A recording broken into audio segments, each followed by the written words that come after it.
Salut tout le monde, jeudi 30 octobre, bienvenue à ce nouvel épisode du SOS Podcast. En solo, aujourd'hui en studio, l'ami Yohan Lennes, le White Lion, qui a dû s'absenter pour un petit rendez-vous médical. Vous savez qu'il souhaite revenir dans l'octogone, ou dans la cage en fait de Samouraï, assez rapidement. Donc, il est allé chez le doc, le bon Yohan.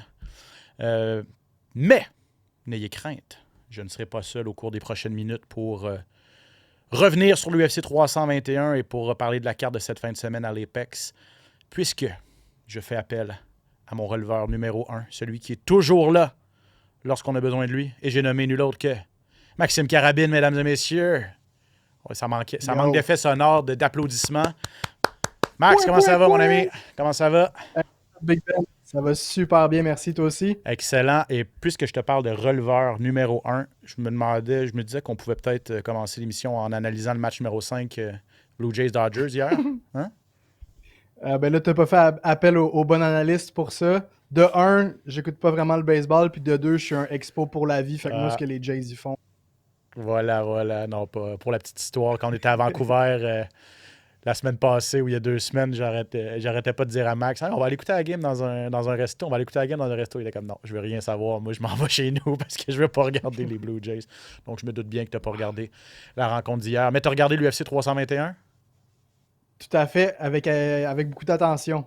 Je vais te demander, tout de suite après notre ouverture, si t'as déjà reçu des jointures dans les 2 yeux. Mais tout ça, c'est dans quelques instants au SOS Podcast. Bienvenue tout le monde.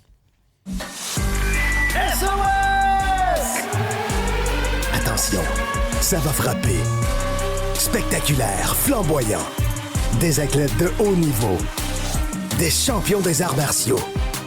Préparez-vous, le combat commence. Dans l'octogone, Ben Baudouin. SOS Podcast!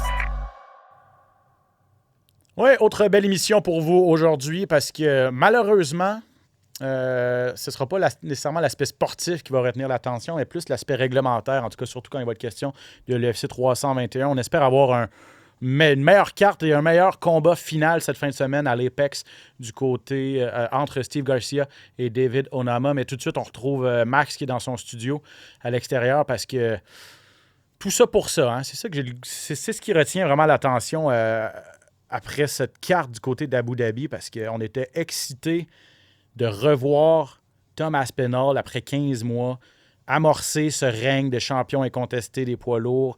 On parlait juste de politique, puis de John Jones qui voulait l'éviter, puis qui finalement s'en va à la retraite. Puis chez les lourds, on n'était vraiment pas dans l'action. Finalement, on pouvait remonter dans la cage. Puis ça se termine en cul de poisson en fin de premier round. Nulle technique parce que Tom Aspinall mange 2 doigts dans les yeux. Réaction initiale quand tu as vu ça, Max? Honnêtement, déçu évidemment, mais écoute, moi je pense que on en parle depuis une semaine, fait que je suis pas de là à dire tout ça pour ça. Je pense que c'est un sujet qui se doit d'être abordé, puis malheureusement, ça a pris ce qui s'est passé samedi pour qu'on en parle. Il y a des développements là, à l'heure où on se parle, là, je pense même que l'UFC travaille à potentiellement arrêter ce fléau qui est le high poke, ou du moins faire en sorte de diminuer les high poke. Donc, cet événement-là aura fait en sorte de partir un mouvement à l'UFC. Fait que je suis pas prêt à dire tout ça pour ça. Évidemment, c'était décevant, mais on va en parler. Il y a des bonnes choses qui vont sortir de là. Ah, j'aime ça. Le verre à moitié plein, Maxime Carabine. Pour ceux qui n'ont pas vu ça passer, c'est arrivé à 4 minutes 35 du premier round. Donc, il restait 25-30 secondes à ce premier assaut. Cyril Gane qui a vraiment atteint Tom Aspinall, le champion, dans les yeux. C'est l'œil droit, sauf erreur, qui a été le plus affecté. On dit même dans les derniers jours, là, je regardais hier, je pense que c'est le père de Tom Aspinall qui dit qu'il ne voit même pas encore au niveau de son œil droit. Là, sa vision n'est même pas revenue à 100% à ce niveau-là. Donc, il était vraiment, vraiment affecté. Parce qu'il y a eu, dans les jours qui ont suivi, il y a eu plusieurs commentaires allant de Tom Aspinall aurait dû continuer. C'est pas digne d'un champion. Il faut que tu mordes dans ton mouthpiece puis que tu continues à combattre, même si tu es un petit peu affecté. Jusqu'à Cyril Gane mérite de perdre par disqualification parce que c'est lui qui a commis la faute, même si c'était non intentionnel. Tu te situes où à travers ce spectre de réaction, Max? Définitivement du côté que Gann aurait dû être puni pour son geste. Je pense qu'on aurait pu y aller jusqu'à la disqualification, là. Puis de penser que Thomas Pinol a trouvé une porte de sortie, honnêtement, je trouve que le discours est ridicule. Donc, je me tiens plus du bord que Gann aurait dû être puni. Je suis pas tout à fait non plus au fin fond de ce spectre-là. Je pense qu'il y a une zone grise quand même là-dedans. Mais je pense que c'est pas normal qu'on fasse juste parler de Thomas Pinol depuis ces événements-là. Je pense que la faute revient 100% à Cyril Gann. Tu es responsable de tes outils, de tes armes, puis c'est lui qui a causé la fin du combat. C'est pas Thomas Pinol qui a mis fin au combat, tu sais. Ouais, je te rejoins. Et il y a Ariel Helwani, le journaliste bien connu, évidemment, dans le monde des arts martiaux mixtes.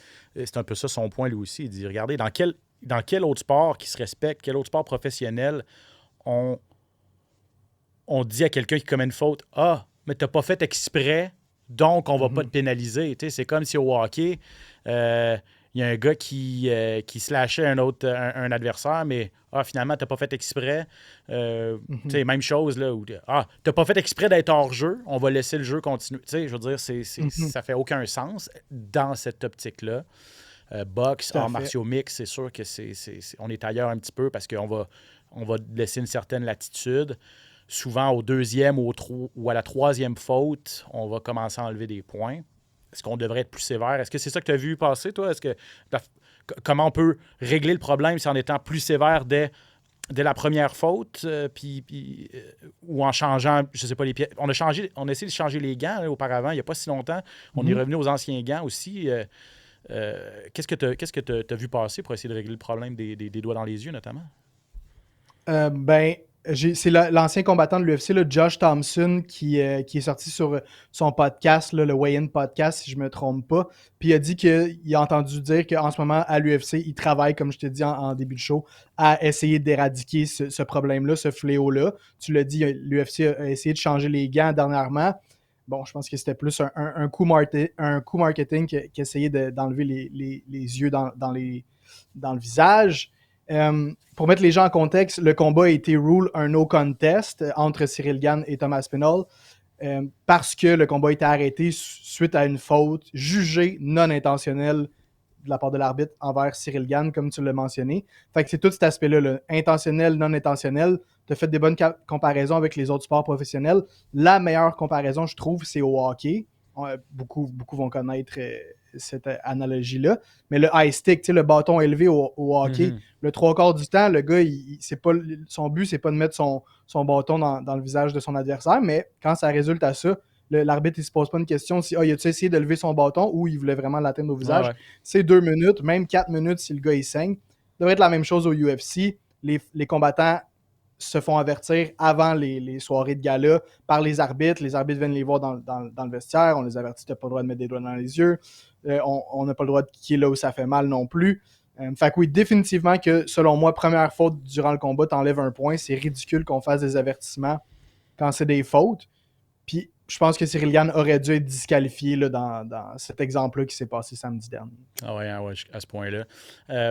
Parce que c'est ça, il y a les doigts dans les yeux, c'est de ce qu'on parle en raison de la finale de l'UFC 321, mais à Vancouver, il n'y a pas si longtemps, là, durant cette soirée-là, il y a eu combien de coups à la coquille? Puis le combat de Kevin Holland, entre autres, a été largement influencé par ces coups illégaux à la coquille. Mike Malott n'avait même pas été sanctionné, même pas d'avertissement non plus. Donc ça aussi, là, il faut. C'est ça. Peut-être qu'on se doit d'être plus sévère et effectivement de ne pas en laisser passer. Bref, j'ai hâte de voir. Il y aura probablement revanche. J'espère plus tôt que tard. Je ne sais pas quand est-ce que les gars Aspinall et Gann vont vouloir remettre ça. Mais une chose, par contre, ça n'a pas duré super longtemps, mais Cyril Gann gagnait ce premier round-là. Et je me rappelle, on en a parlé, toi et moi, tu disais, je ne sais pas si Cyril Gann va être capable de gérer la pression qu'il va lui mettre à Aspinall, qui est un gars qui passe à peu près une minute et demie maximum dans l'octogone dans ses dernières sorties. Là, il a vraiment battu à plate couture rapidement ses derniers adversaires. Le Gann faisait vraiment très bien. Rapidité, jeu de pied, Son jab touchait, évitait les grosses frappes d'Aspinall. Bref, tout ça pour dire qu'en 4 minutes et demie, techniquement parlant, Gane faisait bien. Si bien que quand on va remettre ça, Aspinall va être pas mal moins favori qu'il l'était en fin de semaine. Donc, rassuré peut-être parce que tu as vu du français, puis inquiété par le fait qu'Aspinall n'est pas nécessairement capable n'a pas été capable au premier round, du moins, de gérer un petit peu ses qualités athlétiques du français? Beaucoup de choses à adresser. Effectivement, je croyais vraiment pas aux chances de Cyril Gane. J'étais convaincu que Thomas Aspinall allait lui rouler dessus.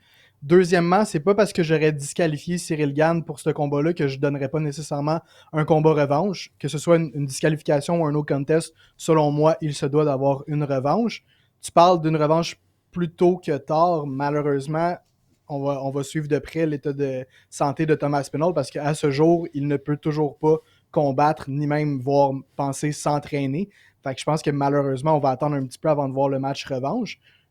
Puis finalement, ben oui, Cyril Gane a très bien fait durant le premier round. Il s'est entraîné excessivement fort. On l'a vu par son physique, mais aussi parce qu'il nous a montré dans le premier round. Il était plus rapide que Thomas Aspinall au niveau du striking, bougeait très bien, lançait avec autorité, est en mesure de faire beaucoup de dommages au visage de Thomas Aspinall. Aspinall, son game plan était douteux, selon moi, au premier round. On sait tous que pour gagner ce combat-là, il n'y aura pas le choix d'amener Cyril Gane éventuellement au sol, parce que si c'est un combat de kickboxing, ben c'est 50-50, puis Cyril Gane a autant de chances de gagner que de Thomas Aspinall. So, j'ai été surpris que Thomas Aspinall n'entende pas les échanges de lutte plus tôt dans le combat. Il a essayé une amenée au sol timide, qui pouvait même être une espèce de feinte, si on veut. On n'est pas vraiment au courant de ce qui se passait à ce moment-là du niveau de Thomas Aspinall, mais Cyril Gane a bloqué cette amenée au sol-là en mettant ses doigts dans les yeux de Thomas Aspinall. Fait que j'ai entendu beaucoup de gens dire « Ah, il a essayé un takedown puis ça n'a pas marché », mais vous regarderez la reprise, puis les doigts de Cyril Gane sont entrés dans les yeux de Thomas Aspinall, puis c'est là qu'Aspinall s'est retiré immédiatement du takedown, puis là, ben, on a eu l'arbitre, je pense que c'était Jason Herzog, qui a averti Cyril Gane de faire attention avec ses doigts, parce que pour ceux qui regardent en vidéo en ce moment, Cyril Gane, il se bat vraiment avec les doigts là, bien élancés, puis il va souvent cadrer son adversaire, là, framer qu'on appelle, en mettant les mains dans le visage. Puis ça, c'est typique des combattants de striking, là, que ce soit du Muay Thai ou la boxe ou du kickboxing, parce que ces gars-là sont habitués de pratiquer avec des gants de boxe, donc les high pokes n'arrivent jamais à l'entraînement. Donc oui, vraiment, là, au début du show, tu disais tout ça pour ça, mais moi, je pense que je suis encore bien plus hype, pardonnez-moi l'anglicisme, pour le rematch que je l'étais pour ce combat-là. Il n'y avait pas vraiment beaucoup d'engouement qui entourait le combat de Cyril Gane contre Thomas Aspinall. Oui, on était heureux de finalement revoir de l'action au plus haut de la division des poids lourds qui laisse à désirer ces années. Fait que ça faisait du bien, mais tu vas être d'accord avec moi que c'est pas le combat qui générait le plus d'engouement sur la planète MMA. Mais là, avec ce qu'on a vu, que Cyril Gane est en mesure de vraiment tenir tête à Thomas Aspinall, j'ai vraiment hâte au rematch. Puis je croise les doigts pour que ça arrive puis que la santé de Thomas Aspinall s'améliore.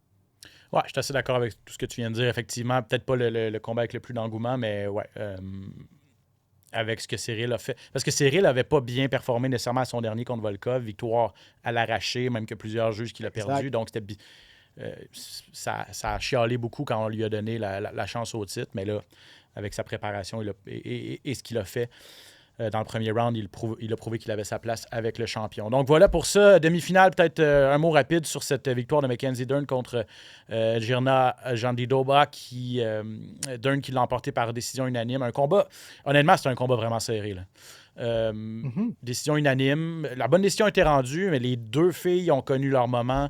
Je pense que Dern a juste été un peu plus efficace au niveau de son striking. Et quand c'est allé au sol, Jandiroba a quand même réussi 9 amenés au sol, mais elle n'a vraiment pas réussi à faire énormément de dommages.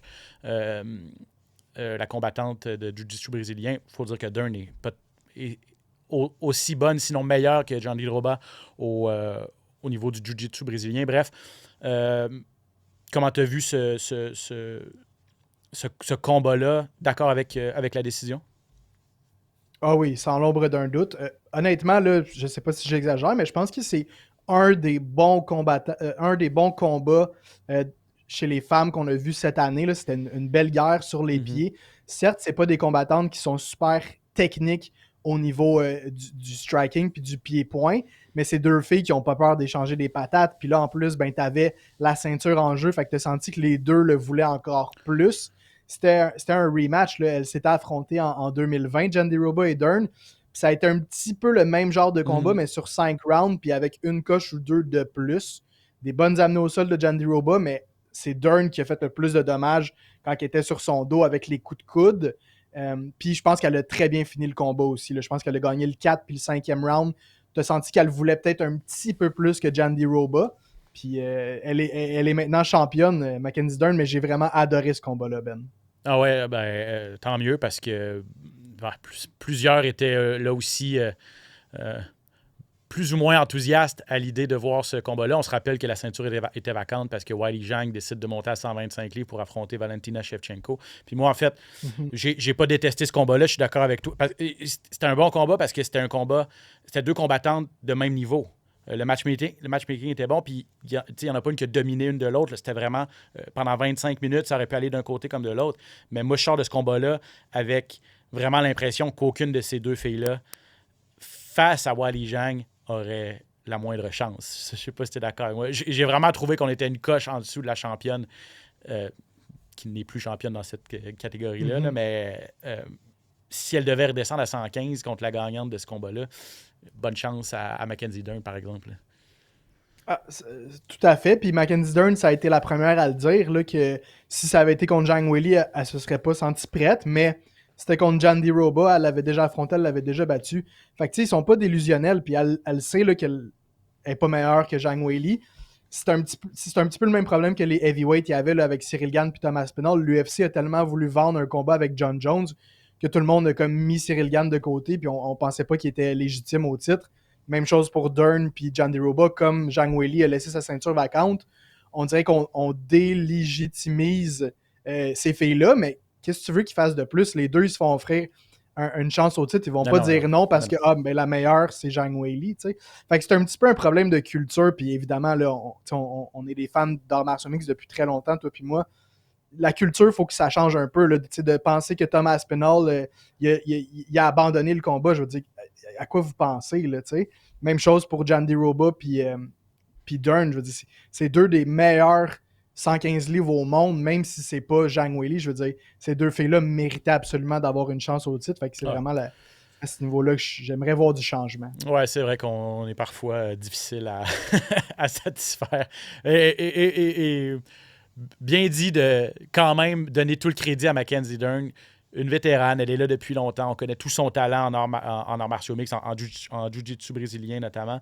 Et a fait un énorme travail au niveau de son combat debout. Et ça a payé cette fin de semaine. Elle est la nouvelle championne des poids-pailles de l'UFC. Umar Nurmagomedov est allé retrouver le chemin de la victoire contre Mario Bautista. C'est un combat que j'avais à l'œil. Bautista était sur une séquence de 8 victoires. S'il se payait Nurmagomedov, c'était combat de championnat assuré à très court terme pour lui. Il n'a pas manqué de volonté, Bautista, mais on a vu que au niveau de la lutte, tout simplement, il n'y avait rien à faire contre Nurmagomedov dans ce combat-là.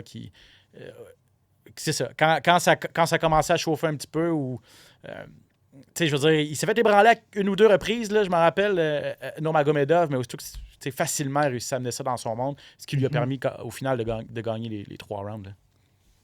Ouais, exact. Bautista qui a réussi à lander un coup de genou au deuxième qui a ébranlé très brièvement Nurmagomedov. Puis ça a été vraiment le seul moment à l'avantage de Mario Bautista dans ce combat-là. Il a réussi quand même à bien faire dans les échanges de grappling.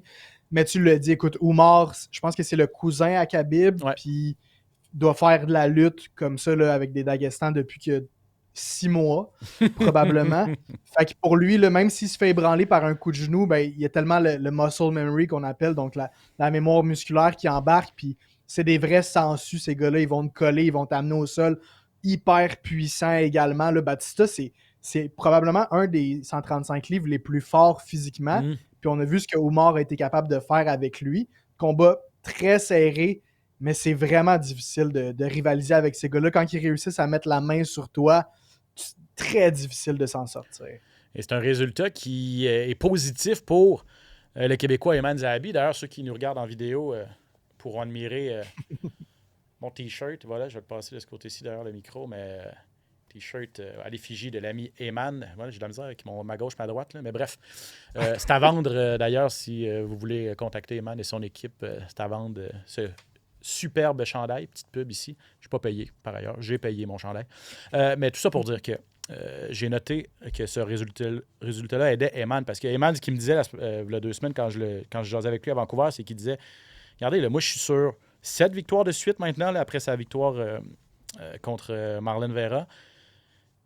Et le fait que Merab se bat tellement souvent et il bat tous les gars devant moi. Donc, rendu à ce stade-là, et Mario Bautista était un gars qui était dans la même catégorie qu'un peu Eman Zahabi là, au niveau du classement. Ça fait en sorte que lui vient de perdre. Eman vient de prendre une coche sur Mario Bautista parce que lui, sa séquence de victoire est toujours active. Puis si Merab continue de s'occuper des gars devant, ben plus tôt que tard, la liste va. On n'aura pas le choix de descendre jusqu'au nom d'Eman Zahabi. Parce que, comme je le disais d'entrée de jeu, Bautista, à mes yeux, même s'il était moins bien classé que Zahabi, était peut-être plus près là, un petit peu d'un combat de championnat. Mais en perdant cette fin de semaine, le Québécois vient peut-être de le dépasser à ce niveau-là. Volkov contre Almeida chez les lourds.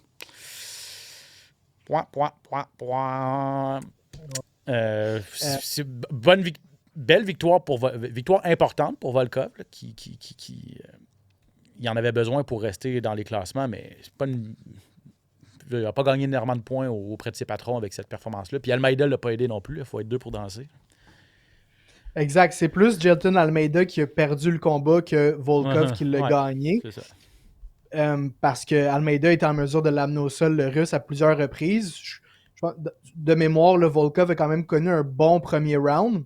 Mais après ça a été beaucoup d'amener au sol d'Almeida, mais qui ne faisait absolument rien au sol. Les juges ont donc jugé que Volkov en avait fait plus au niveau du dommage puis de l'intention de blesser. Donc, lui ont donné le combat. Si Jailton Almeida s'appelait Jailton Nurmagomedov, je ne suis pas convaincu qu'il aurait perdu ce combat-là avec la même approche. Parce que c'est drôle parce que justement, dans ce coin de pays-là, on a tendance à favoriser la lutte parce qu'on aime beaucoup les Nurmagomedov et ainsi de suite. On a vu à la PFL le Paul Hughes contre Ousmane Nurmagomedov il y a quelques semaines de ça, c'était à Abu Dhabi. Puis on a donné l'avantage aux lutteurs, alors que dans ce combat-là, on a pénalisé Jailton Almeida pour une approche semblable, mais je ne suis pas pour autant déçu. Là. Je pense qu'il méritait de perdre ce combat-là parce qu'il a, de un, pas essayé de soumettre Volkov, ni d'asséner aucun coup de ground and pound alors qu'il y avait vraiment du bon contrôle au sol. Fait que ça a été juste, comme tu l'as dit, le point, un combat qu'on va rapidement oublier. Volkov, lui, va devoir attendre probablement avant d'avoir une chance au titre parce qu'on va avoir un rematch Gane Aspinall. Puis de toute façon, il a déjà perdu contre ces deux-là. Fait que c'est curieux ce qui se passe chez les poids lourds. Puis Almeida, honnêtement, il va falloir qu'il soit mieux conseillé que ça là, parce que s'il avait été d'une performance spectaculaire, ça aurait pu être lui qu'on aurait mis dans le title shot. Là. Ben ouais, parce que Volkov classé 2e quand même. Donc, oui, je suis en 100% d'accord avec toi. On va y aller rapidement. Murzakanov, Azamat Murzakanov, un problème, lui, à 205 livres. Quelle puissance. On ne voit pas ça souvent, des KO. Solide KO à part ça, là, avec un jab. On s'entend que ça veut dire qu'il faut que tu dégages énormément de puissance. Quillen Salkilde. Honnêtement, à quel point j'aime les KO spectaculaires de la sorte, mais à quel point, de l'autre côté de la médaille, de voir un gars comme Nasrat Akparas, un gars qui s'entraîne au Tristar, être en convulsion après avoir reçu ce coup de pied-là. Honnêtement, je ne sais pas c'est quoi la suite pour Nasrat parce que ça, c'est un KO qui peut mettre fin à une carrière. Crédit à l'Australien Salkilde parce que c'était de toute beauté, mais honnêtement, ça faisait quand même mal au cœur. Hein? Ça faisait peur, tout à fait. Là. Tu passes de l'excitation du KO à la consternation pour Nasrat Akparas qui était face première sur le tapis de l'octogone avec un petit twitch au niveau de la jambe gauche, comme tu l'as mentionné. Malheureusement, ça va arriver. Ce sont les aléas du sport. On se souviendra de Bryce Mitchell contre Josh Emmett il y a quelques années de ça. C'était un petit peu dans la même catégorie de KO. Un KO super violent, beaucoup d'impact, puis un combattant qui convulse au sol. Fait que oui, c'était épeurant, mais c'était spectaculaire aussi. La bonne nouvelle, c'est qu'Akparas a fini ça sur ses deux jambes. Je sais pas, là, on n'a pas de nouvelles de son état de santé. Il va prendre le temps qu'il faut pour s'en remettre. Est-ce qu'on le reverra? On a revu Bryce Mitchell, tu as raison. Là, c'est une bonne comparaison. Bryce Mitchell est revenu quelques mois plus tard. Donc, on verra pour Nasrat, qui était sur une super séquence, mais à 150, non à surveiller quand même, Saul Killed à 155 livres. Et Walter Walker, il faut le mentionner. Quelle mention honorable. 4e victoire de suite avec une clé de cheville. Ça, c'est un record de l'UFC. Chez les lourds, en plus, je veux dire, qui l'eût cru? Qui va... Tu le sais qu'est-ce qu'il va faire, puis t'es pas capable de le stopper quand même. C'est fou, là. Ouais, ben c'est une soumission qui fait peur, là, parce que tu t'exposes ton genou. Tu sais, comme manger des coups de poing en face, les combattants, c'est pas ce qui leur dérange le plus, tu sais. Mais avoir l'impression que ton genou va exploser, c'est une autre histoire, tu sais. Puis Walter Walker, ben, il en profite. Puis c'est sûr qu'il affronte pas la crème de la crème chez les poids lourds non plus. Mais c'est quand même un exploit qu'il a réalisé là, avec une 4e soumission de suite via heel hook. Il y a déjà un combattant qui en a eu 4 heel hook dans l'UFC, mais c'était pas consécutif. Lui, là, c'est littéralement 4 combats d'affilée. Puis il s'en cache pas, comme tu dis. Là, il dit, moi, mon prochain combat, j'essaye absolument la même chose. Je pense qu'il peut encore aller chercher 1 ou 2 victoires de la sorte tant que tu lui donnes des gars à l'image de son adversaire la semaine passée, Louis Sutherland, un gars qui était sur la scène régionale, qui s'amène à l'UFC. Walter Walker, il peut t'en passer là, plein des heel hooks. Mais quand il va commencer à jouer dans le top 10 des heavyweights, puis que les gars, ils vont sprawler, puis ils vont vraiment lui faire beaucoup de dommages au niveau des coups de poing. Tu sais, ça me rappelait, je sais pas si tu te souviens du combat Ryan Hall contre Ilia Topuria. Ben, Ryan Hall, qu'on connaît bien parce qu'il s'entraîne au Tristar lui aussi, c'est aussi un virtuose du Jiu-Jitsu. Puis c'est un genre de gars qui roule, puis qui fait des Granby Rolls, puis qui menace des soumissions avec tes jambes. Puis quand il a pogné Ilia Topuria, ben Topuria, de un, il a sprawlé, fait qu'il a évité d'avoir Ryan Hall dans ses pattes, puis après ça, il te l'a KO. Là. Fait que moi, je pense que c'est ce qui attend Walter Walker dans un futur rapproché. Tant que tu lui donnes le bas de la division, il va s'en sortir avec des heel hooks, mais quand il va commencer à jouer avec les big boys, ça va être moins facile. Non, c'est juste... je suis d'accord, effectivement. Là, puis c'est pas des gars qui ont l'air de rouler, de rouler souvent au gymnase. Les gars qui ont affronté récemment. Chez les lots, en général, on préfère y aller pied-point que d'y aller avec le jiu-jitsu ou même la lutte. Mais bref, non, c'est juste que... C'est ça. Tu sais qu'est-ce qu'il va faire. C'est une soumission qui est difficile à... Je sais pas si c'est difficile à faire, mais c'est relativement facile à éviter, là, en fait, quand tu t'y connais en jiu-jitsu brésilien. Mais non, ça réussit quand même à aller les chercher. Bref, 4 de suite pour le frère de Johnny Walker. L'UFC qui passe d'Abu Dhabi revient à Las Vegas à son QG de l'Apex. Samedi 17h sur TVA Sport 2. On vous présente cette carte en intégrale sur nos ondes. En finale, Steve Garcia contre David Onama. Si vous ne les connaissez pas, on vous en veut pas. C'est des gars qui sont classés dans le top 15. Garcia est 12e à 145 livres. Onama est 13e. C'est un main event qui, quand il a été annoncé, disons que ça sautait pas de joie. Par contre, et je sais pas ce que tu en penses, j'ai l'impression que ça peut donner un très, très bon combat. Parce que Steve Garcia est sur une séquence de 6 victoires, un bon bagarreur, un gars qui a, dans sa séquence de 6 victoires, il a 5 KO. Du côté d'Onama, c'est 4 victoires consécutives, 3 par décision, mais il est allé battre Giga Chikadze à sa dernière sortie. Bref, première finale entre les deux. Les deux ont 3 bonnies de performance chacun à l'UFC. Les deux, c'est un grand moment pour eux. Les deux sont excités, tout ça. Donc, je pense que tout est en place quand même pour un bon combat en finale samedi. Là. Absolument, absolument. Écoute, le seul gars que Steve Garcia n'a pas réussi à terminer dans ses 5 derniers combats, c'est Calvin Kattar, qui est aussi dur qu'un steak à 2 piastres. Fait que je suis pas surpris que Garcia n'ait pas réussi à le terminer. C'est un madman. C'est pas qu'il n'a pas essayé, là. Non, exact. C'est Kattar est vraiment tout un menton. Mais oui, Steve Garcia, c'est des feux d'artifice. C'est pas un gars qui est out there sur les réseaux sociaux, c'est pas un gars qui a une grand gueule nécessairement. Fait que c'est pour ça qu'il est un petit peu méconnu des fans plus casual du MMA, mais les vrais durs de durs qui écoutent les cartes à chaque semaine savent qui est Steve Garcia. Puis oui, on peut s'attendre à tout un combat. surtout du côté de Steve Garcia, je pense. Je le favorise dans ce combat-là. Je pense qu'il y a plus d'expérience. Il a affronté des meilleurs gars aussi. David Onama a le potentiel de danser bien comme du monde avec Steve Garcia. Fait que je suis bien curieux de voir ce combat-là, honnêtement. Là, je vois mon ami Phil là, qui fait du multitasking en régie. Là. Est-ce qu'on est prêt à jouer l'extrait? Parce que j'ai parlé à Steve Garcia hier parce qu'effectivement, 6 victoires de suite, dont 5 avant la limite, 5 par KO. Souvent, c'est suffisant pour te propulser dans le top 5, peut-être même en combat de championnat du monde. On l'a vu avec Diego Lopez, on l'a vu avec Jean Silva récemment. Lui, il est pogné au 12e rang. Donc, est-ce qu'il est surpris un peu de ne pas être reconnu à sa juste valeur et à son 10e combat à l'UFC, d'obtenir tout juste sa première finale? On peut écouter Steve Garcia. I'm not surprised. You know what I mean? My whole life I've been counted out. So it's just part of the process. I guess that's my story. But everybody's story is unique. Did it irritate me in certain areas where, you know, I see people and they either jump the line or they get immediate, press, and love from the fans. Yeah, but I've been kind of tucked away at the apex, and I'm back here. I'm not gonna hate on it because I enjoy being here just because it's quick and easy, and it's more about my job than it is about anything else. Donc voilà Garcia qui dit, c'est ça. Il y en a d'autres qui sautent la ligne là, un petit peu, là, qui obtiennent des opportunités, alors que moi, je suis un petit peu perdu sur des cartes de moins grande envergure, puis on me met à l'Apex, alors que d'autres peuvent se battre dans des grosses arénas sur des pay-per-view. Donc, ne cache pas un petit peu son amertume, veut pas non plus... veut quand même profiter du moment. Là. Il me l'a dit aussi dans l'entrevue que c'était un grand moment pour lui, une première finale, avoir signé finalement un poster de l'UFC avec son visage dessus, être en tête d'affiche.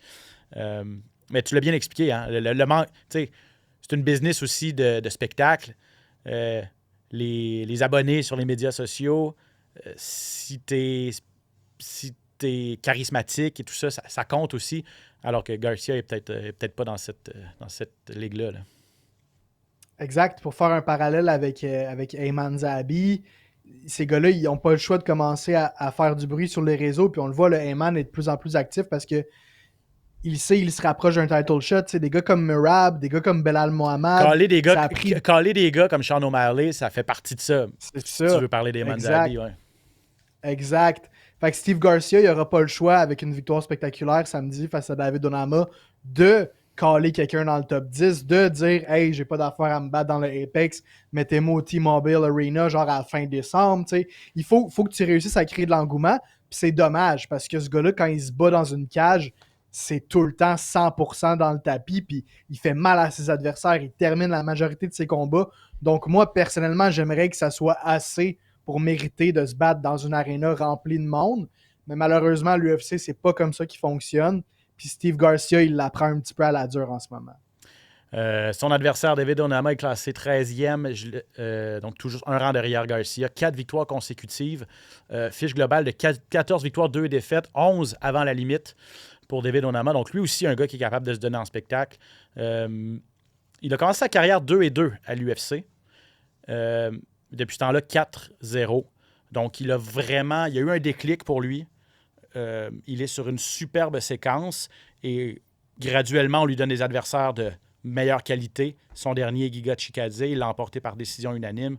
Je le disais. Donc, David Onama sur justement son ascension et sa progression en tant que combattant depuis ces 4 premiers combats-là, 2-2 à l'UFC. And a fighter, I learned so much from my UFC debut. You know what I mean? When I lost against Mason Jones, I feel like that fight helped me a lot to, improve, as a fighter and just keep going. I feel like once I lost that debut, I just got so much better, as a fighter. Last few years, I think I proved more on my IQ, being more of a smarter fighter, more technical.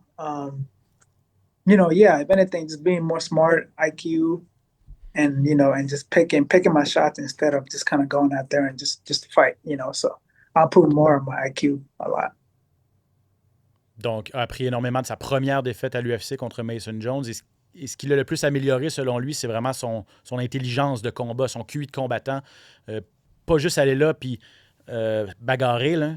Choisir ses moments, tendre des pièges, s'entraîner également plus intelligemment. Donc, lequel de ces deux gars-là va être en mesure de poursuivre sur sa lancée. J'ai parlé aux deux, entrevue complète disponible sur tvasport.ca. Les deux sont confiants. Mon petit doigt me dit Garcia, par contre. Je sais pas. Cœur au ventre. S'entraîne avec Albuquerque, là, Winklejohn Academy. Pronostic pour en fin de semaine, Max?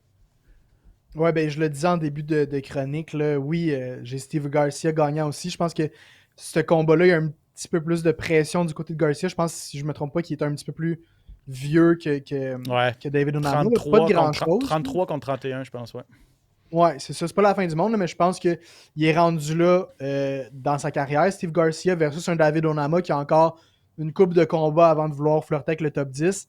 Garcia, c'est sa chance, c'est son moment. Fait que j'ai pas le choix de le favoriser.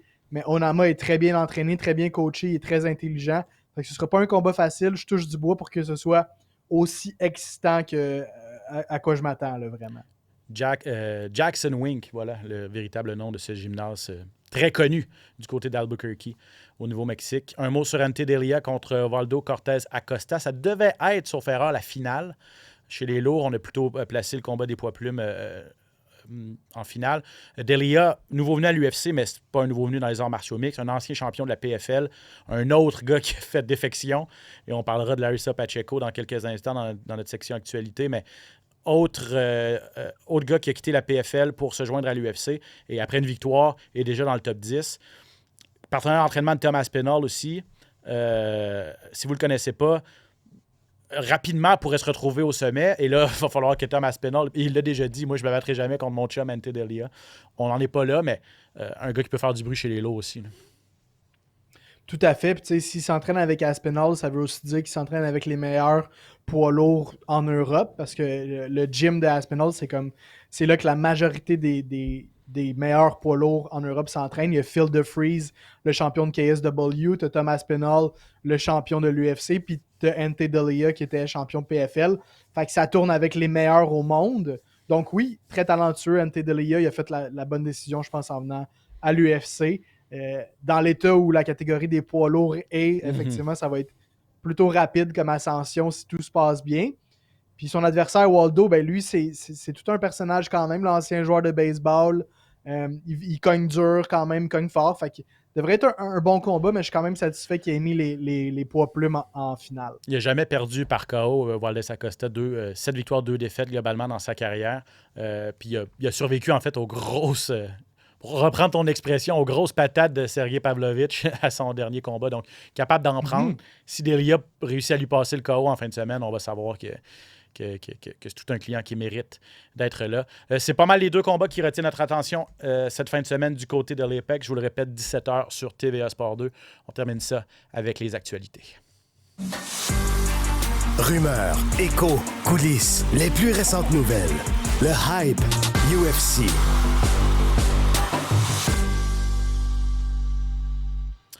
Un épisode du SOS Podcast ne serait pas complet sans notre mise à jour quasi hebdomadaire de cette carte du 14 juin prochain, l'UFC à la Maison-Blanche. C'est vraiment le sujet qui est sur toutes les lèvres. En fait, c'est la carte qui est sur toutes les lèvres et sur tous les calendriers des combattants. Ils veulent tous être sur cette carte-là. Et là, récemment, cette semaine, c'est Alex Pereira qui a lancé un défi à John Jones, nul autre que John Jones, l'infâme ancien champion des mi-lourds et des poids lourds. Il dit « C'est le temps de remettre un peu d'ordre dans cette division des poids lourds-là. Toi puis moi, à la Maison-Blanche, honnêtement, c'est sûr que si les deux sont partants pour se battre chez les lourds sur cette carte-là, je vois pas comment on peut leur refuser. À part quand John Jones va commencer à négocier son salaire, puis qu'il va être trop gourmand, puis que Dana White ne voudra pas céder, puis que ça va faire un téléroman, un roman savon, comme ça fait toujours avec John Jones. Mais bref, sur papier, c'est un combat que les fans veulent voir, c'est sûr. Oui, absolument. Dans quel état on va voir John Jones, c'est ça la question, là, tu sais. Même dans son combat contre Stipe Miocic, il n'était pas au sommet de sa forme. Là. Il commence à être vieux, John Jones. Il commence à avoir d'autres intérêts. Il a toujours eu d'autres intérêts, en fait, que l'entraînement puis le combat. Imagine si ce gars-là... je pense que j'en avais parlé avec Yoann au podcast, mais s'il avait été un athlète professionnel, tu sais, un Tom Brady, là, un gars qui ne déroge jamais à une discipline de fer, un régime, tu sais, la nutrition parfaite, entraînement parfait, tu sais, un Georges Saint-Pierre de ce monde. Imagine comment il aurait été dominant. Tu sais, il a été dominant en faisant le party à moitié de l'année. Là, tu sais, c'est fou, hein? Ouais, mais moi, je comprends ce que tu veux dire, mais je suis pas d'accord avec toi parce que je pense qu'il est comme ça, John Jones. Puis d'avoir été un moine comme GSP l'a été, ben, il se serait sûrement démotivé, puis peut-être que ça l'aurait écœuré de faire le sport. Peut-être. Lui, c'est le genre de gars, justement, qu'il faut qu'il sorte la semaine d'avant d'un bar jusqu'à 5 heures, là, puis qu'il consomme toutes sortes d'affaires pour se dire, OK, ben samedi prochain, je vais faire de quoi. Tu sais, je suis pas convaincu que s'il avait eu la meilleure discipline, on aurait nécessairement eu une meilleure carrière, parce que même avec tous ces défauts-là, entre guillemets, à faute de trouver un meilleur mot, c'est quand même arguably le greatest of all time. Fait à quel point il aurait pu être plus grand que ça, je suis pas convaincu. Là. Je pense que c'était juste comme ça qu'il allait être John Jones. Puis oui, je comprends ton point. On peut s'imaginer ce qu'une combinaison de l'entraînement de GSP aurait fait avec John Jones, mais ça a donné ce que ça a donné. T'sais. En tout cas, tu as peut-être raison. Je vais le formuler autrement. Imagine s'il n'y avait pas eu de problème avec la police. À quel point il aurait été un grand champion. Ouais. C'est peut-être plus ça aussi. C'est pas nécessairement le fait de sortir, c'est le fait de commettre des crimes quand tu sors. Là, il n'y aurait pas de débat. Non, c'est ça. Donc, à suivre. C'est loin d'être fait. C'est dans quoi? 7 mois, cette carte UFC Maison-Blanche. Et t'as Islam Makhachev qui a dit qu'il aimerait bien affronter Ilia Topuria. 155, 170, on le sait pas. On le sait que Dana White a dit que ça va être la meilleure carte de l'histoire. Qu'est-ce qui va arriver avec... dans 2 semaines, Islam Makhachev contre Jack Della Maddalena de 1. On va voir. Puis est-ce que Topuria va défendre sa couronne des 155 livres une fois de plus? En fait, pour croire qu'il va la défendre contre Gaethje, je pense, là, en janvier. Bon, bref, à suivre. Mais c'est des intérêts. C'est tous les plus gros noms de l'UFC qui lèvent la main et qui disent on veut faire des méga combats sur cette carte. Donc, on continue de suivre ça pour vous. Larissa Pacheco, libérée par la PFL, elle aussi. Larissa Pacheco, ceux qui ne la connaissent pas, c'est une combattante d'exception, la seule au monde qui a réussi à vaincre Kayla Harrison. Donc, c'est pas n'importe qui. Et d'une part, qu'est-ce qui se passe? Qu'est-ce que Dan Davis est en train de faire avec la PFL en laissant partir toutes ses plus grandes vedettes, puis en étant en conflit, j'ai l'impression, avec toutes ses plus grandes vedettes qui ne veulent pas se battre pour sa compagnie pour différentes raisons. Du côté de Pacheco, il semblerait qu'on avait un contre-tignon, devait se battre. Elle était déjà en camp d'entraînement, puis on a annulé le combat à la dernière minute. Pour d'autres, c'est parce que on n'est pas capable de garantir un minimum de 2 ou 3 combats par année. On fait tellement pas de cartes qu'on n'est pas capable de les garder actifs, en fait, et les gens préfèrent partir. Donc, de 1, ça. Et de 2, ça serait quand même toute une addition pour l'UFC. S'il est capable de descendre à 135 livres, parce qu'elle se bat à 145, s'il est capable de descendre à 135, ce serait toute une addition pour l'UFC dans une division des poids coqs féminins, 135 livres, qui, à part Kayla Harrison, si Amanda Nunes revient, et même Juliana Pena, à part ça, il n'y a pas grand monde. Donc Pacheco, on voudrait l'avoir, c'est sûr. Absolument. Pacheco s'est déjà battu à l'UFC là, avant. Il y a une couple d'années de ça. Pas convaincu, je ne sais pas si tu l'as devant toi, là, mais est-ce que c'était chez les 145 à l'époque? C'était une division non, c'était chez les 135. Je vais vérifier juste pour être sûr, mais je suis pas mal sûr que c'était chez les 135. Puis elle a quitté parce qu'elle avait subi une sévère blessure à un bras, sauf erreur. Donc, ce serait un retour pour elle à l'UFC. Puis oui, moi, je pense que je suis surpris même qu'on n'ait pas eu d'annonce encore pour une signature là, de Pacheco à l'UFC. C'est quelqu'un que tu peux direct mettre dans ton top 5 là, avec des Raquel Pennington, avec des Mayra Bueno Silva, avec des Kayla Harrison, comme tu l'as mentionné, Amanda Nunes, Juliana Pena. Elle fait partie de cette catégorie-là de combattantes. Fait que ce serait un no-brainer pour moi de la re-signer à l'UFC. Puis pour répondre à ta question de la PFL, ben écoute, moi personnellement, je suis pas super gros les activités de la PFL, mais tu le mentionnes, il y a genre 4 cartes par année. Leur tournoi a mieux fonctionné cette année. Là. Ils ont comme un petit peu twisté leur formule au niveau du tournoi. Puis ça semble avoir été mieux reçu du côté des combattants comme du côté des partisans de la PFL. Mais certes, ils ont beaucoup de misère à garder leur champion. Ils n'arrivent pas nécessairement à payer tout le monde. Fait que c'est dommage. Là. C'est vraiment l'UFC qui a le Monopoly, puis de loin dans le milieu des arts martiaux mixtes. Elle s'est battue à l'UFC en 2014-2015. En fait, 2 combats, 2 défaites, Larissa Pacheco. Mais elle était toute jeune là, à l'époque et avait subi une sévère blessure au bras contre Germaine de Randemi dans un combat. Il avait été sur la touche pendant 3 ans, imagine, après ça. Mm-hmm. Mais depuis ce temps-là, elle est de retour au sommet. Elle a gagné 2 fois la PFL. Elle est sur toute une séquence. Elle a perdu son dernier combat, toutefois. Tu vois, je viens de voir ça là, en octobre 2024. Donc, elle aussi, là, ça fait 1 an qu'elle ne s'est pas battue. Elle a perdu contre Chris Cyborg dans un méga combat, méga gala, en fait, Bellator PFL. Mais bref, elle a un peu le numéro de Kayla Harrison. Donc, si l'UFC la signe, je suis entièrement d'accord avec toi qu'on peut la mettre dans le top 5. Puis, j'ai hâte de voir le Nunes-Harrison. On n'entend rien. Là. Depuis que les deux sont en juin, ont fait un face-à-face. Moi, j'étais sûr que ça allait se faire avant 2026, avant la fin de 2025. Et puis, on n'entend rien à ce niveau-là. J'espère que ça va se faire. Sinon, ouais. On a un ben, c'est l'UFC qui s'est un peu tiré une balle dans le pied là, en annonçant cette carte-là de l'UFC à la Maison-Blanche parce que tous les combattants essayent de trouver leur timing. Kayla Harrison, elle l'a mentionné, elle, c'est garanti qu'elle veut se battre là. C'est la seule championne américaine. Ouais. Homme, femme, tout confondu. Fait que ça ferait du sens si elle se retrouve sur cette carte-là. Mais ça fait en sorte que ça branle dans le manche au niveau des combats. Comme tu dis, Nunes, Harrison, on aurait aimé ça voir ça à MSG en novembre. Ça aurait été bien à suivre. De toute façon, Kayla Harrison a besoin d'une petite pause quand elle fait les coupes de poids 135 livres. Fait que ça, c'est sûr. Mais ça va faire 6 mois bientôt qu'elle ne s'est pas battue. C'est la championne. On aime ça voir un petit peu plus d'activité. Là, on ne demande pas à tous les champions d'être comme Merab de Valishvili, mais il y a un juste milieu quand même. Ouais, 2 fois par année. Là, je veux dire, tous les 6 mois, faire descendre à 135 livres, je pense que c'est faisable pour Kayla Harrison. Mais je pense que c'est surtout du côté de Nunes qui était quand même sur son divan, là, si vous me passez l'expression, à la retraite. Retour à la compétition, retour à l'entraînement, tout ça, c'est sûr que ça ne se fait pas en 2 semaines. À suivre donc tout ça. Max, autre chose? Ça fait le tour? Tu n'as pas vu rien d'autre passer? Non, on va suivre de près là, les avancements au niveau du high poke. Là, comme je te disais, là, il semble avoir du mouvement à l'UFC. Ils vont-tu changer les gants encore une fois? Ils vont-tu implémenter une meilleure discipline au niveau des arbitres puis comme être plus sévère? Je l'espère, mais sinon, on va checker le combat de Onama contre Steve Garcia avec beaucoup d'attention en fin de semaine.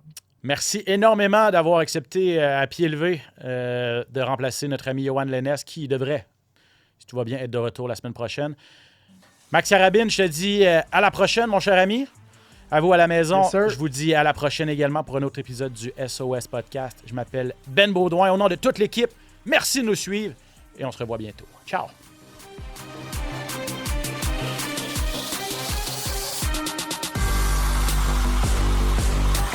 SOS Podcast!